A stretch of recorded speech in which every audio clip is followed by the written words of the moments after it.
இன்னைக்கு நம்ம சேனல்ல சேமியா பிரியாணி தான் செய்யலாம்னு இருக்கோம். அது எப்படி செய்ய போறோம்ன்றது பாத்துக்கலாம் வாங்க. இப்ப பாருங்க, இப்போ ஒரு கடாயில ஒரு ஸ்பூன் நெய் விட்டு இப்போ நம்ம எடுத்து வச்சிருக்க சேமியாவை நல்லா செவக்க வறுத்துக்கலாம். பாருங்க, ஒரு ஸ்பூன் நெய் விட்டுக்குங்க.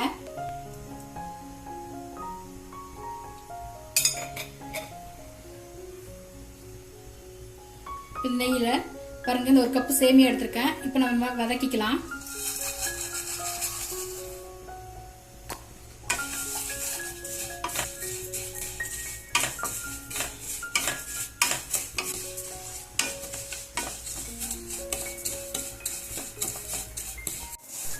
பாருங்க, நம்ம போட்ட சேமியா வந்து நல்லா ரோஸ்ட் ஆயிருச்சு.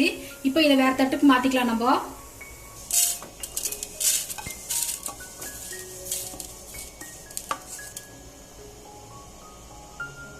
பாருங்க, இப்ப நம்ம சேமியா வறுத்த வடசட்டிலேயே இப்ப 2 ஸ்பூன் எண்ணெய் ஊத்திக்கங்க.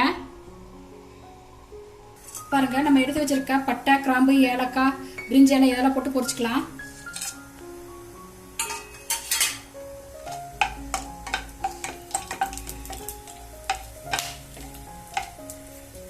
பச்சை மிளகாய் சேர்த்திக்கங்க.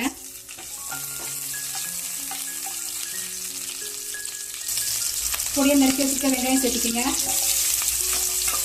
இப்போ நல்லா வதக்கிக்கலாம்.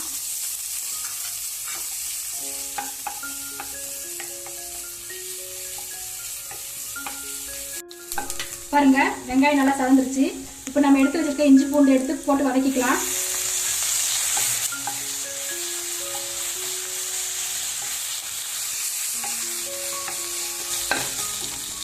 இப்போ நம்ம பொடியா நறுக்கி வச்சிருக்க சிக்கனு, இது எலும்பில்லாதது, போன்லெஸ். இப்போ நான் எவ்வளோ ஒரு கப்பு சேமியா எடுத்துருக்கணும், அந்த கப்புக்கு தேவையான அளவு சிக்கன் எடுத்துருக்கேன். இப்போ இதோட போட்டு வதக்கிக்கலாம்.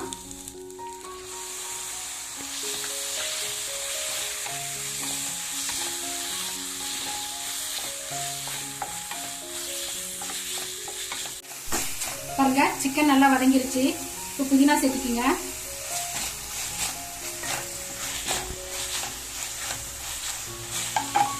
பொடியா நறுக்கி வச்சுக்க தக்காளி சேர்த்துக்கிங்க.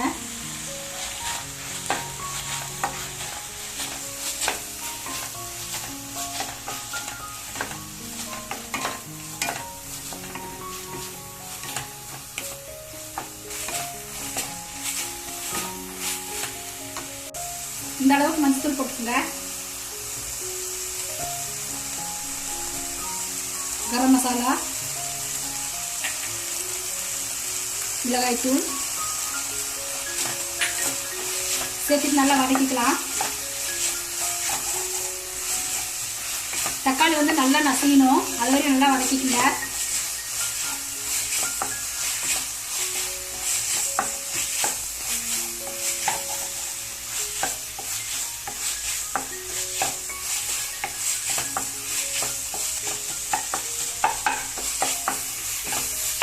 இப்போ பாருங்க, 2 ஸ்பூன் தயிர் சேர்த்திக்கங்க.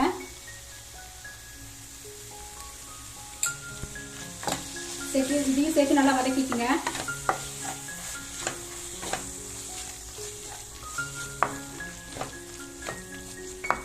பாருங்க, இதுக்கு தேவையான அளவு உப்பு சேர்த்திக்கலாம்.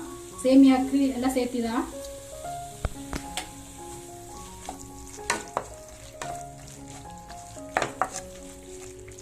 இப்போ நம்ம எந்த கப்ல சேமியா அளந்தோமோ அந்த கப்ல 2.5 கப் தண்ணி ஊத்திக்கலாம்.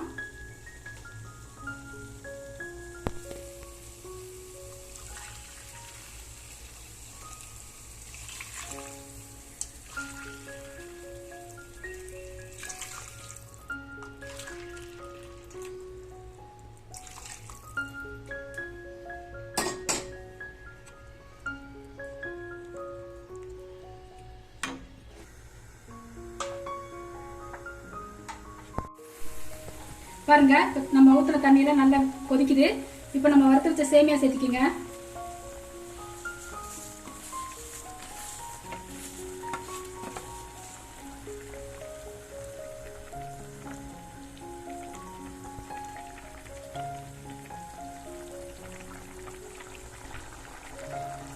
இப்போ அடுப்பு சிம்ல வச்சுட்டு ஒரு 10 நிமிஷம் நல்லா வேக வச்சிடலாம்.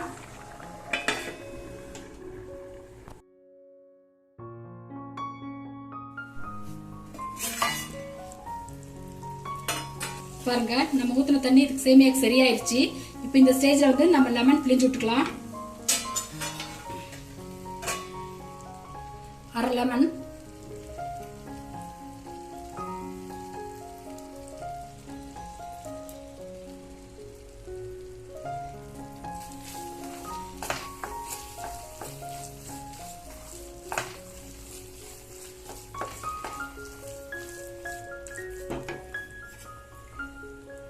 இப்போ நம்ம கொத்தமல்லி தூவி அடுப்பு ஆஃப் பண்ணிடலாம்.